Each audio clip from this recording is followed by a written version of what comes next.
নমস্কার বন্ধুরা, কেমন আছেন সবাই? মনুষ ওয়ার্ল্ডে আপনাদের সকলকে স্বাগত। তো আজকে আবারও একটি নতুন ব্লগ ভিডিও নিয়ে আমি হাজির হয়েছি। তো আজকে ব্লগ ভিডিওর বিষয়টি হলো যে আমার মেয়ে তো 8 মাস মানে পূর্ণ হয়ে 9 পড়েছে। তো ওকে আমি সারা দিন কি করি, মানে কি খাবার খাওয়াই, কি মানে কখন কখন খাওয়াই, কখন ঘুম পাড়াই, এসবগুলোই আপনাদের সাথে আমি শেয়ার করব।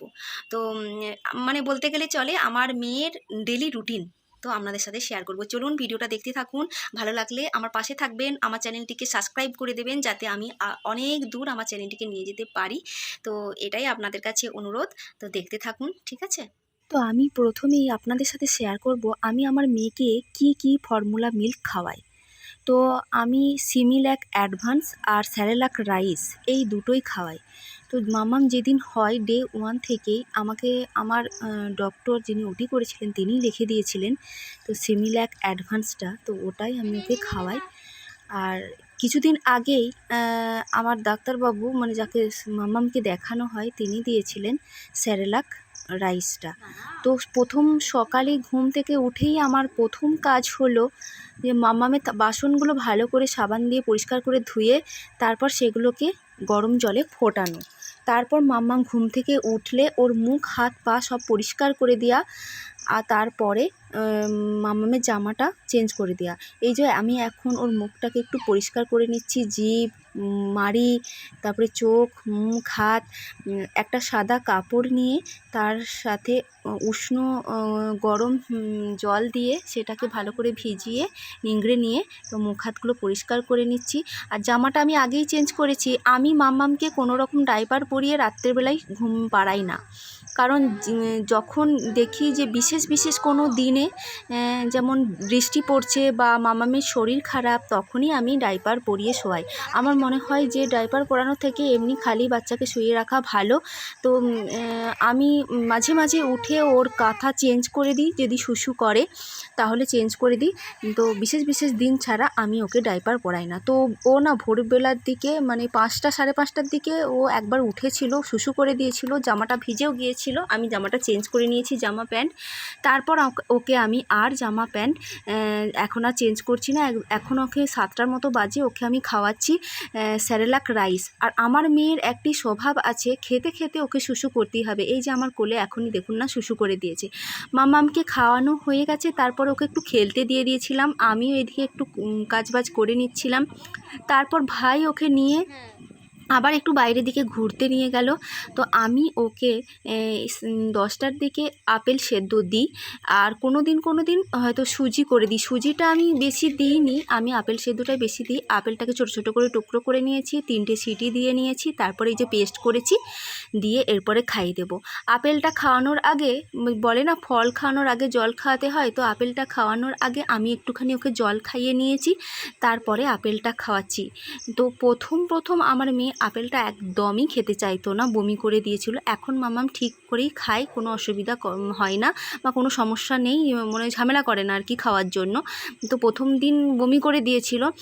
আমি মেয়েকে আপেল সেদ্ধটার সাথে অল্প এক টুকরো মিছরি দিই, দুলালের তাল মিছরি, কেননা হচ্ছে যে এটা মিষ্টি না লাগলেও খেতে চায় না, তো চিনি তো দেওয়া যাবে না। ওকে আমি এখনও পর্যন্ত চিনি, লবণ, হলুদ কোনো রকম কিছুই দিইনি।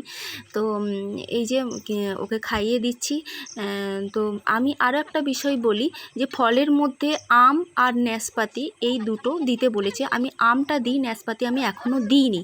তো প্রত্যেকবার খাওয়ানোর পরেই মাম্মামকে বুকে তুলে ঢেকুর তোলানোটা একটা কাজ, আমি তাই জন্য ঢেকুর তুলে নিলাম। এরপরে একটু ঘুম পাড়িয়ে নেব। এবারে আমার মেয়েটার ভীষণ ঘুম পেয়েছে, খাইয়ে দিয়েছি, এবারে ঘুম পাড়িয়ে দিই। চলো আমি ঘুম পাড়িয়ে দেবো। ঘুমিয়ে পড়ো ঘুমিয়ে পড়ো মা। ওইদিকে মাম্মামকে ঘুম পাড়িয়ে দিয়েছি, তারপরে আমি ওর দুপুরের খাবারটা রেডি করে নিচ্ছি। এই একটু সবজি সেদ্ধ করে নেব, ডাল আর আলু আর কুমড়ো। তো আজ হলো মাম্মামের শ্যাম্পু করার দিন। তো মাকে বললাম তোমার রান্না বান্না সকাল সকাল হয়ে গেছে, তো তুমি একটুখানি ওকে স্নানটা করিয়ে দাও। তো ওকে স্নান করানো মহা মুশকিল কাণ্ড, কারণ ও এত জলের তলায় লাফায়, জলে বসলে পরে জল থেকে উঠতে চাইবে না, এই যে দেখতেই পাচ্ছেন। তো এই গামলাটা একটু ছোট হয়ে গেছে, এটাও ছোটোবেলাকার গামলা। তো বড় গামলাটা বাড়িতে আছে আমার শ্বশুর বাড়িতে, তো প্রত্যেক সময় তো যখন আসবো তখন নিয়ে আসা সম্ভব নয়, তাই এটাতেই বসিয়ে করিয়ে নিচ্ছিলাম। আর ওই যে সাবান আর শ্যাম্পুটা, এটা কিন্তু আমার এই মাম্মামকে যেই ডক্টর দেখছেন উনি লিখে দিয়েছিলেন।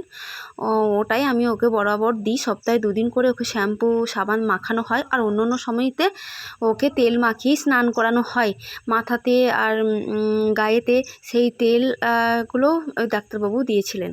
তো এই যে স্নান করানো হয়ে গেছে, তো মাকে বললাম যে তুমি ভালো করে মাথাটা মুছিয়ে দাও, দিয়ে একটু বাইরের দিকে ঘোরাঘুরি করো, একটু হালকা রোদ ছায়াতে, তারপর শুকিয়ে গেলে তারপর আমি ওকে নিয়ে আসবো, কারণ পাখার তোলাতে ওই স্নান করানোর পর নিয়ে আসলেই ঠান্ডা লেগে যাবে। তাই ওর চুলটা একটু আঁচড়ে দিলাম, তারপরে আমি টিক পরিয়ে দিয়েছি।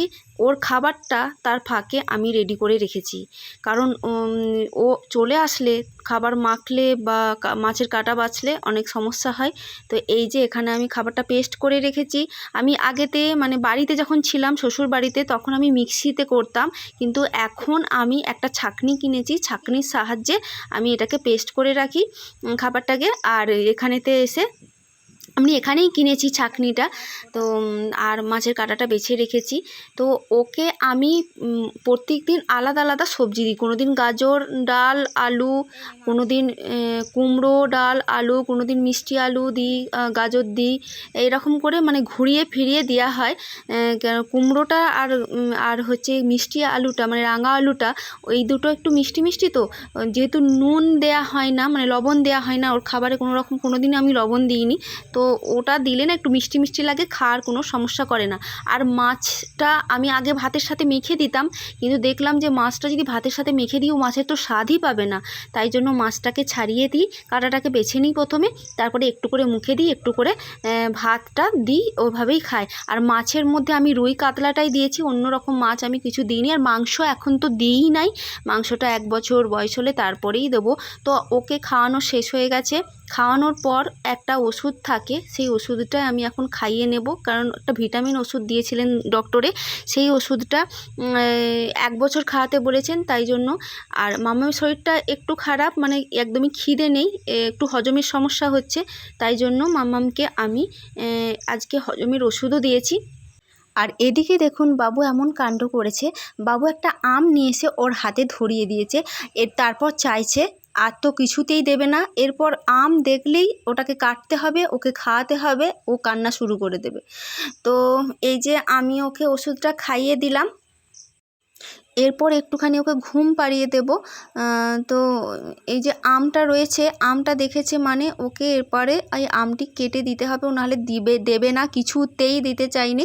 তো আমি জোর করে ওর কাছ থেকে কাড়িয়ে নিয়েছিলাম।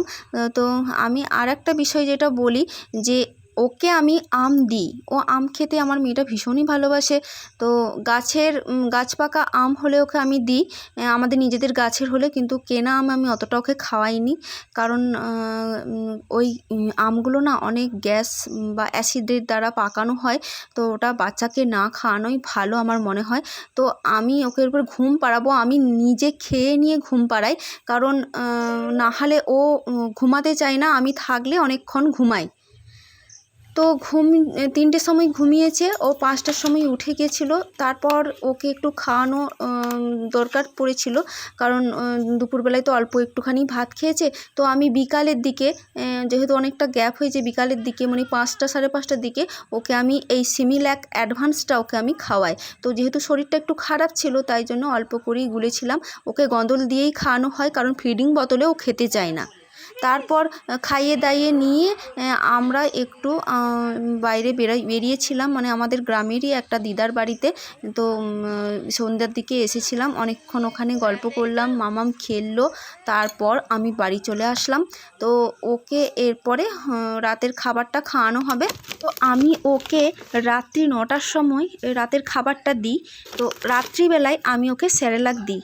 তারপর আমি খাবারটা গুলে নিচ্ছিলাম, জলটা একটু গরম ছিল, তাই জন্য আগে ভাগে একটুখানি এটা খাবারটা রেডি করে রাখলে ঠান্ডা হয়ে যাবে।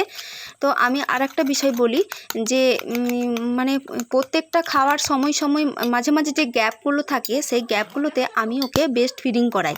তো যখন মনে হয় যে খাবার খাওয়ানোর প্রয়োজন আছে তখন আমি খাবারটা খাওয়াই। তো এখন খাবারটা ঠান্ডা হয়ে গেছে, ঢাকা খুলে নিয়ে যাচ্ছি। তো আমি রাত্রেবেলাতে ওকে ওটসের খিচুড়ি বা ডালিয়া এইসব এখন কিচ্ছু দিইনি। ওকে চেক আপ করাবো প্রথমে ডাক্তারবাবুর কাছে, ও চেক আপের সময় হয়েই গেছে। তো ডাক্তারবাবুকে জিজ্ঞাসা করবো, ডাক্তারবাবু যদি বলেন আমি খাওয়াবো, নাহলে এটাও তো রাইস, এই স্যারেলাক রাইস, তো এটা খাওয়ালেও কোনো অসুবিধা হবে না, এটাই ডাক্তারবাবুই দিয়েছিলেন। তো আরও একটা বিষয় হচ্ছে এখন তো গরমকাল, ওকে মাঝে মাঝে নিজে থেকে আমি জলটা খাই। আমাদের জল পিপাসা পেলে আমরা যেমন নিজেরা খেয়ে নিই, কিন্তু ও তো বলতে পারে না। আর দুলালের তাল মিষ্টিটা আমি দুপুরের দিকে একবার দিই, মানে ওই 10-11টার দিকে 1 গন্দলের মতন দিই, কারণ ওটাতে ওর পেটটাও ঠান্ডা থাকবে আর শরীরটাও হালকা হবে, ঠান্ডা হবে, তাই জন্য ওকে আমি ওটা দিই। তারপরে এই যে খাওয়াতে শুরু করে দিয়েছি, মেয়েটার শরীরটা একদমই ভালো নেই, একবার বমি করে দিয়েছে ওই বিকালের দিকে, দিয়ে যেমন জামাটা আমার ভিজিয়ে দিয়েছিল, তাই জন্য হচ্ছে অল্প করেই গুলে দিচ্ছি, যে তারপর খাইয়ে শুইয়ে দেব। কারণ আমার মেয়ে না এই দুধটা খেলে কোনো ঝামেলা করেনি, তো দেখে মনে হচ্ছে একদম খেয়ে নিচ্ছে, কিন্তু তা নয়, আজকে খুবই সমস্যা করেছে, খুবই প্রবলেম হয়েছে ওকে খাওয়াতে, খুব চিৎকার করেছে। তারপরে এই যে খাওয়ানো হয়ে গেছে, এরপরও জামাটা চেঞ্জ করে দিচ্ছি। এই জামাটা একটু পাতলা, তাই জন্য এটাকে চেঞ্জ করে একটুখানি এই জামাটা পরাবো। এটাও নরম সফট, কিন্তু ওই ফুল স্পিডে সারা রাত পাখা চলবে, তো এখন ওকে আমি ঘুম পাড়িয়ে দেবো। ডিঙ্কা চিকা ডিঙ্কা চিকা ডিঙ্কা চিকা ডিঙ্কা চিকা ডিঙ্কা চিকা ডিঙ্কা চিকা ডিঙ্কা চিকা ডিঙ্কা চিকা ডিঙ্কা চিকা ডিঙ্কা চিকা। সবাই কি বলে দাও, গুড নাইট, আবার কালকে দেখা হবে। এখন ঘুম করে দিই।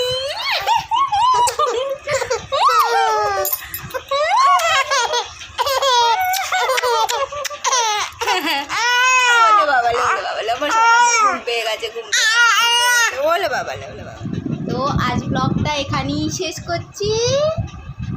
ভালো থাকবেন, সুস্থ থাকবেন।